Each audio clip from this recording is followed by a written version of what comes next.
महिला मर्फी कैमरे के सामने आती है और कहती है कि उसके पिता एक किसान थे, लेकिन उसके पिता ने इस तरह से शुरुआत नहीं की थी। उसके पिता कूपर एक पायलट थे। हम उसे उसकी खुद की शिप में देखते हैं। हम मर्फ को एक बच्चे के रूप में कूपर के कमरे में जाते हुए देखते हैं, जो उससे पूछती है कि क्या वह एक दुर्घटना के बारे में सपना देख रहा है। मर्फ का मानना है कि घर में एक भूत है, जिसे कूपर नहीं मानता। हम बुजुर्ग लोगों के उस क्षेत्र के बारे में बात करते हुए क्लिप देखते हैं जिसमें वे रहते थे, जो फसलों और मकई के खेतों से बना था। कूपर भी अपने 15 वर्षीय बेटे टॉम और ससुर डोनाल्ड के साथ रहता है। मर्फ नाश्ते के दौरान कूपर के शिल्प का एक टुकड़ा मेज पर लाती है। कूपर बच्चों को स्कूल छोड़ने के लिए ले जाता है, लेकिन साथ ही मर्फ के शिक्षक से मिलने के लिए भी। वह मर्फ को ट्रक संभालने देता है और वे रास्ते में एक फ्लैट टायर पाते हैं। टॉम मर्फ को चिढ़ाता है और उसे मर्फी का कानून कहता है। कूपर टायर बदलने के लिए उतरता है जब एक ड्रोन ऊपर से उड़ता है।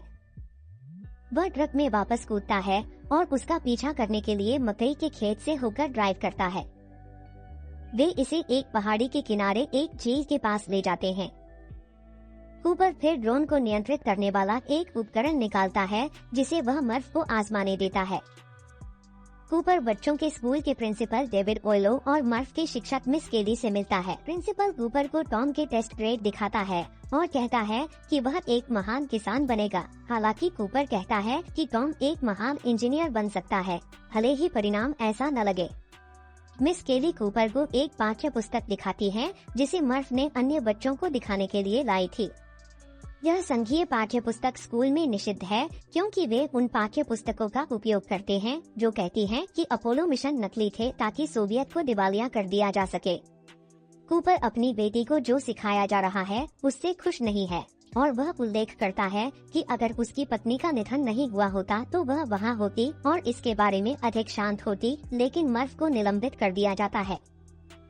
कूपर को घर बुलाया जाता है ताकि वह फसलों के चारों ओर कई ट्रैक्टरों को देख सके। ऐसा प्रतीत होता है कि खाद्य आपूर्ति में कुछ गड़बड़ है। अगले दिन परिवार बेसबॉल गेम देखने जाता है। डोनाल्ड शिकायत करता है कि वहाँ पॉपकॉर्न परोसा जाता है, हॉट डॉग नहीं। फिर भीड़ देखती है कि एक विशाल धूल भरी आंधी आ रही है। कूपर परिवार को सुरक्षात्मक मास्क के साथ घर ले जाता है। मर्फ को एहसास होता है कि उसके कमरे की खिड़की खुली है, इसलिए वह और कूपर इसे बंद करने के लिए ऊपर दौड़ते हैं। फर्श पर धूल से बने मोटे और पतले समांतर रेखाएं हैं।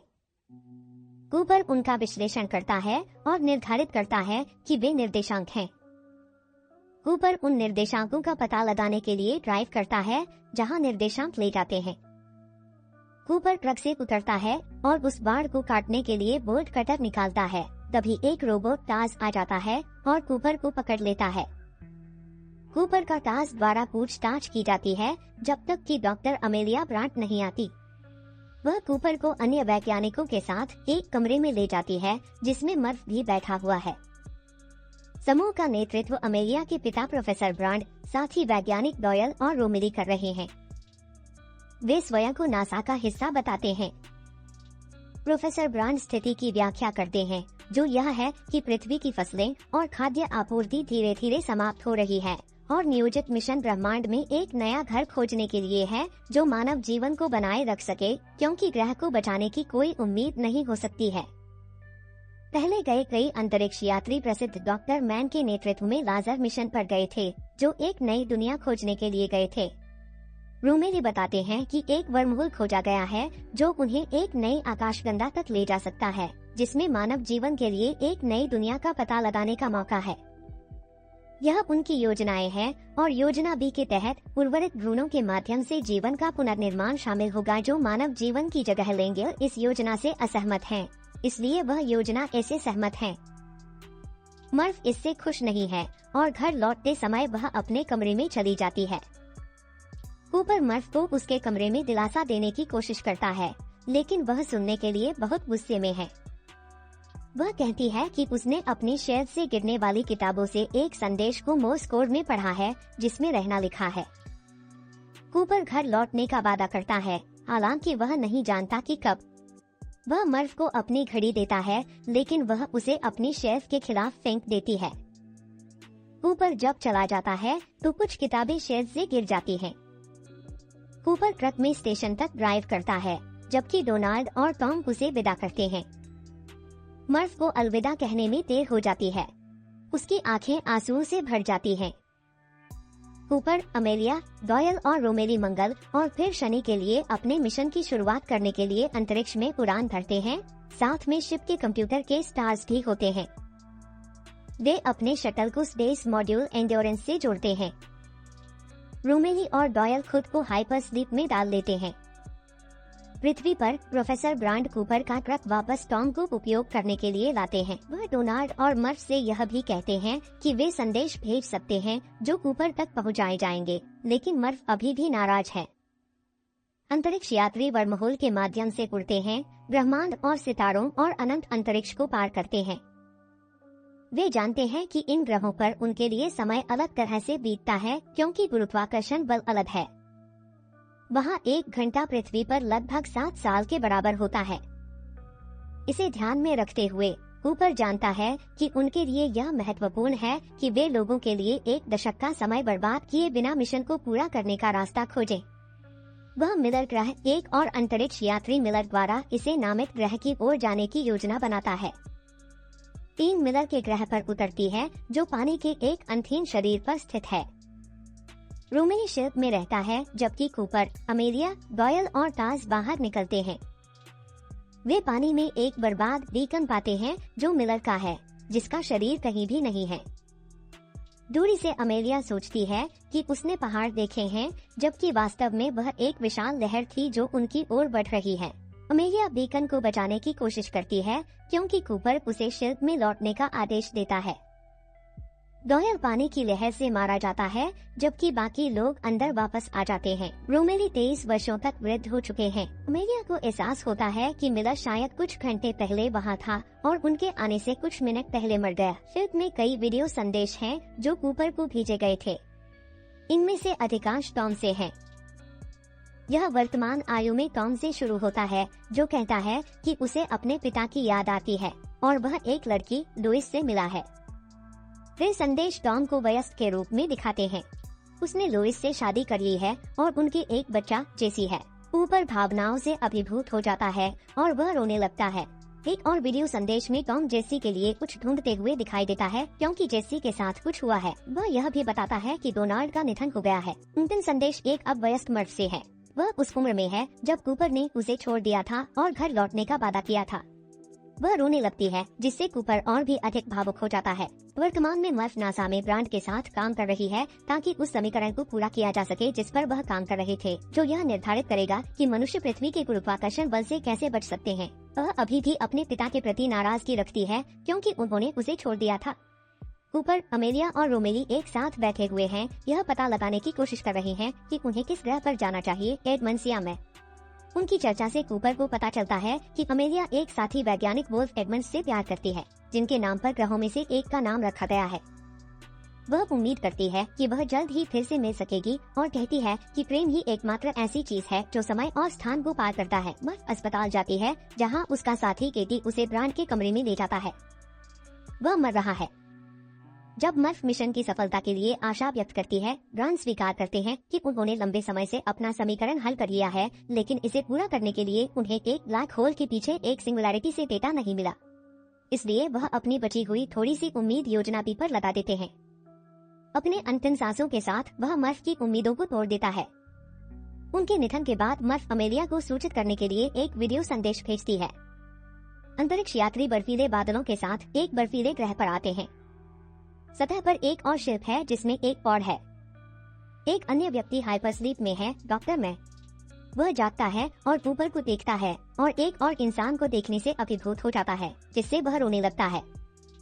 बाद में मैन टीम को ग्रह के पर्यावरण के बारे में बताते हैं, जिसमें कहा गया है कि दिन में 67 घंटे होते हैं और रात में भी 67 घंटे होते हैं। साथ ही बर्फीली स्थिति भी होती है। फिर टीम को अमेलिया के लिए मर्फ का संदेश मिलता है, जो कूपर को भी संबोधित करता है।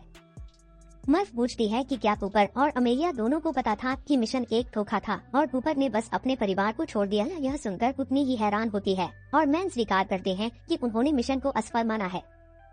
अमेलिया रोने लगती है। कूपर और मैन ग्रह पर नेविगेट करने के लिए एक साथ बाहर जाते हैं, जबकि रोमेली और अमेलिया पीछे रहते हैं। यहाँ मैन कूपर पर हमला करता है और उसकी आपातकालीन ऑक्सीजन पैक हटा देता है और उसे पहाड़ी के किनारे धकेल देता है। यह पता चलता है कि उसने ग्रह की जीने योग्य होने के डेटा को नकली किया ताकि वह सुरक्षित रूप से पाया जा सके, क्योंकि उसने योजना ए को असफल माना है। मैन योजना बी का चयन करता है और यह जानते हुए कि इस ग्रह पर कोई भी जीवित नहीं रह सकता, वह कूपर को मरने के लिए छोड़ देता है।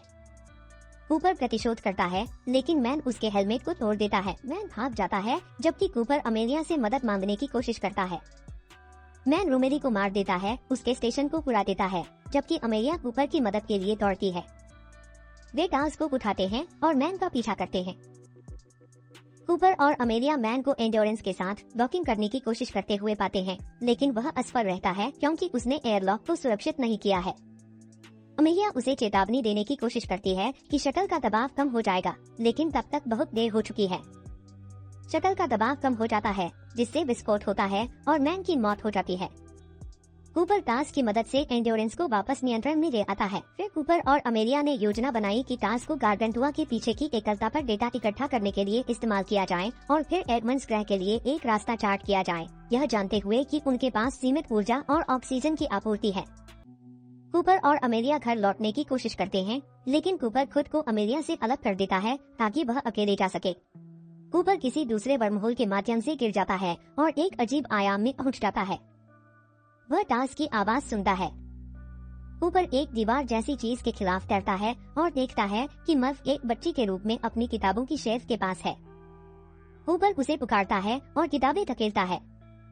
टार्स बताते हैं कि कूपर ने एक नए आयाम पर ठोकर खाई है, जो समय, स्थान और गुरुत्वाकर्षण के सापेक्ष है, और जिन्होंने इस आयाम का निर्माण किया है, उन्होंने कूपर को उसकी जगह खोजने के लिए प्रेरित किया है। वे जानते हैं कि मनुष्यों ने अभी तक इसे नहीं बनाया है, लेकिन जल्द ही करेंगे। कूपर देखता है कि जब उसने मर्फ को छोड़ा था और वह खुद को रहने के लिए चिल्लाता है, वह देखता है कि उसने मर्फ के लिए खड़ी शेल्फ पर रखी है और वह आयाम के किनारों पर अपनी उंगलियों को थपथपाता है ताकि वयस्क मर्फ के साथ खड़ी के हाथों से संचार किया जा सके। अब कूपर और मर्फ दोनों को एहसास होता है कि कूपर ही मर्फ के कमरे में भूत था। वही था जिसने मोर्स कोड के माध्यम से पृथ्वी से संदेश छोड़ा था, जिसने रहना लिखा था। वयस्क मर्फ को पता चलता है कि उसके पिता उसके साथ संवाद कर रहे हैं।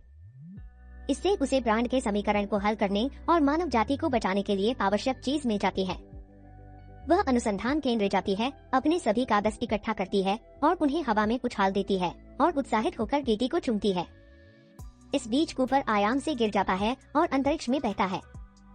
वह बेहोश हो जाता है। कूपर एक चिकित्सा स्टेशन में जागता है।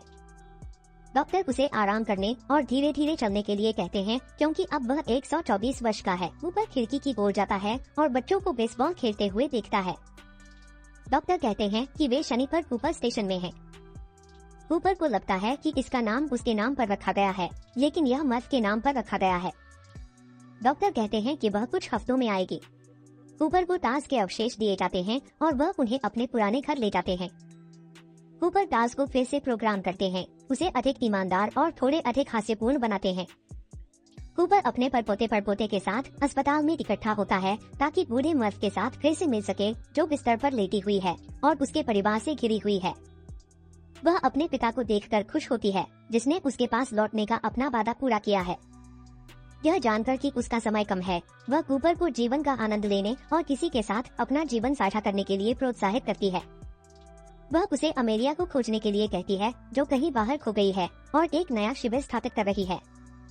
अमेलिया को एडमंड्स ग्रह पर दिखाया जाता है, योजना बी को प्रभावी ढंग से लागू करने की कोशिश कर रही है और छोटे जीवों के साथ एक नया समुदाय बना रही है और मानवता के साथ क्या हुआ है इससे अनजान है।